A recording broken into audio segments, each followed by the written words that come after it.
and I have a pair of people here who are producing a show that opens on October the 9th in the Three Penny Playhouse over at California Stage at 25th and R Street. They're doing a play called Atwater, Fixin' to Die. It's about Lee Atwater, and I have Vada Russell, who's the director of the play, and Eric Baldwin, who is playing Lee Atwater, correct? This is correct. Great. Who is Lee Atwater? Lee Atwater is, or was, I should say, he's deceased. Lee Atwater was kind of the architect of modern-day dirty politics. Mm-hmm. He was the mentor of Karl Rove. He started in college politics. He was president of the Young Republicans nationally. And then he worked his way through South Carolina, particularly in '72, working for Strom Thurmond, mm-hmm. Managing campaigns in South Carolina, got a very strong sense of how the South's politics reflected America's politics, then moved into national politics, working for Reagan in '80, and then becoming campaign manager for Bush in '88, then rising to the head of the Republican National Committee mm-hmm. shortly after the '88 election. The head of the Republican National Committee. Vada, do you reflect on this guy? Do you know who this guy? I didn't know who this guy was before we started working on this play, so it's a whole educational process for me. I'm not a political aficionado. This guy watches politics the way he would football game. Wow. You know, it really goes for it. It's a whole new learning situation, this play. Very interesting. Yeah, it's a one-person show, right? So you're him throughout the whole thing. Do you play other characters? I play 5 other characters. I play a redneck biker, a Connecticut swing voter, the guy who sold marijuana to Dan Quayle. I play a black Howard University. I think it did. But, okay. This is all alleged talk anyway. You're theater people, right? And I play David Duke. David Duke. Yeah. Okay. This is interesting. You know, American politics. We need to learn from people like Karl Rove and learn from what makes a party not be a fair-minded, issue-oriented party, but what makes it a gang, frankly, using tricks and lies to win an election. Do you think that's been done here? I think, you know, you kind of say, well, there's a line in the sand you just don't cross. But I think we're at the point in national politics right now where we look for that line and it's about 20 yards behind us.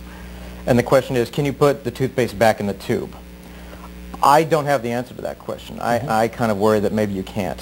The only thing to do is slow down the acceleration of this corruption that has spread throughout the national conversation. Yeah, the national conversation, and that's an amazing thing. And the media is to blame, and the people who are, as you said before the show, I mean, it spread to the decision makers. I think we are all somewhat complicit if we do not examine our role within this. You know, a lot of people kind of hear what they want to hear and are very content that then go back to their comfort, then go back to their living rooms, to their 24-hour cable and just kind of relax and not be bothered. But I feel we have a responsibility, if we're going to live in citizens in this country, that we really do need to examine every facet and every nuance of what's going on politically. And Vada, when you first picked up the play, do you say, oh, this is really good agitprop, or is this theater? What is this? Well, I picked up the play about 3 years ago and thought about it a lot because Eric really wanted to do this play. Mm-hmm. And it's complex. It's one man, it's complex, it's got a lot of light and sound cues, and I think it's both. It's all of the above, mm-hmm. you know? So when you're directing somebody who plays multiple characters, what's the, what is the guiding light? What do you do? I mean... Well, I happen to have an excellent actor, and I just let him go. I say, would you stand over there and say that? And he does it. So I could be a director? You could. I could by just saying, if you have this kind of an actor. Oh, I see. Okay. Yeah. I'll wire the money directly to your account, Vada. Thank you. Thank you. You're welcome. That's good. Okay, I like that answer. I like it too. You know, I think 90% of directing is getting a good actor. Absolutely. And, and this is one to see. So you are going to portray Atwater, right? Is that correct? So you've seen films. Obviously, Atwater died when? He died in '91. 91. Yeah, and he was actually buried, oddly enough, on April 1st of 1991. Yeah, and he was 40 years old. What is, what's the shape of the story? I mean, obviously when Robert Myers sat down to write it, you could just write about someone's life as for the theater, but it has to have a dramatic shape that pulls people along. Yeah. I kind of see the play very much as, it's linear. I mean, it starts with him in college selling tickets to a stag film through his fraternity. I kind of see it as a moral story of a guy who keeps kind of digging himself in, doesn't realize how deep he is, and then, not to spoil anything, but he gets a brain tumor and is getting radiation for his brain tumor, and suddenly has a larger perspective on what his life has been. Mm-hmm. And this is all true. Atwater, on his deathbed, he wrote to people and he apologized and kind of recanted his entire life in dirty politics, which is what really makes the story significant to me. But did the Republican Party learn? Oh, clearly not. I think a lot of what they heard when Atwater was talking during his dying days was, well, it's the brain tumor talking. You know, he's not really recanting what he did with Willie Horton and the Dukakis campaign. And this type Dukakis of thing. versus Bush #1. Yep, 88. And then what happened with Bush #2?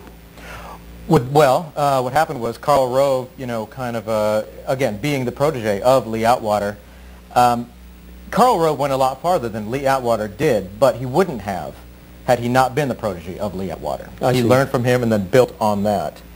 And in a way, I mean, there's a perverse part of me that actually kind of admires the intellect it takes to do that. But on a moral level, you know, I'm completely repulsed by it. I want to ask about this Willie Horton thing, but do you want Republicans to come and see this play? I want everyone to come see this play. Of course you do. I thought maybe a wrong question.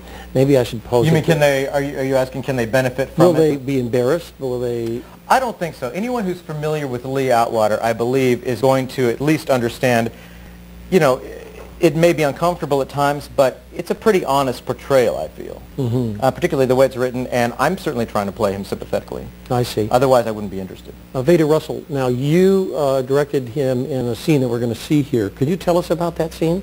This is a scene where Lee is visiting Ronald Reagan and wants to inform him about MTV and reaching the young white Republican voters, or the swing voters, the so-called Reagan Democrats.